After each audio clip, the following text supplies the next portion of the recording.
It's Friday evening. Recent டேஸாகவே கொஞ்சம் hair fall வந்து அதிகமாகவே இருக்குது. முன்னெல்லாம் நெல்லிக்காயும் கருவேப்பிலையும் போட்டு ஒரு ஜூஸ் பண்ணி டெய்லி மார்னிங் எடுத்துகிட்டு தான் இருந்தேன். அதை அப்படியே விட்டாச்சும். அகைன் இப்போ திருப்பி ஃபாலோ பண்ணணும் அப்படின்ட்டு இன்னிலேருந்து ஸ்டார்ட் பண்ணியிருக்கேன்.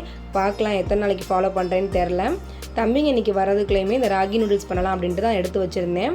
இதுலேயே வந்து ப்ரிப்பரேஷன் மெத்தட் எல்லாமே கொடுத்துருக்காங்க. இது அன்றைக்கி நான் ஆர்கானிக் ஷாப்பில் வாங்கினது தான். ஃபஸ்ட்டு நூடுல்ஸ் பண்ணுறதுக்கு சுடுதண்ணி வந்து நான் கெட்டிலில் போட்டுக்கிட்டேன். இன்றைக்கி வெஜிடபிள்ஸ்க்கு வந்து நான் கேபேஜ், அப்புறம் கேரட், பீன்ஸ் இதுதான் எடுத்திருந்தேன்.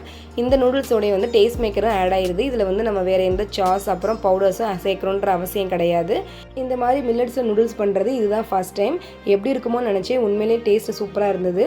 இதில் வந்து எக் ஆட் பண்ணியிருந்தோம்னா இன்னும் நல்லா இருந்திருக்கும். நாங்கள் விரதத்தில் இருக்கோம் அப்படின்றனால நான் இதிலேருந்து எக் வந்து ஆட் பண்ணலை. இது வந்து ஹெல்தி ஆப்ஷன் தானே. ஸோ வந்து இந்த மாதிரி ட்ரை பண்ணலாம்.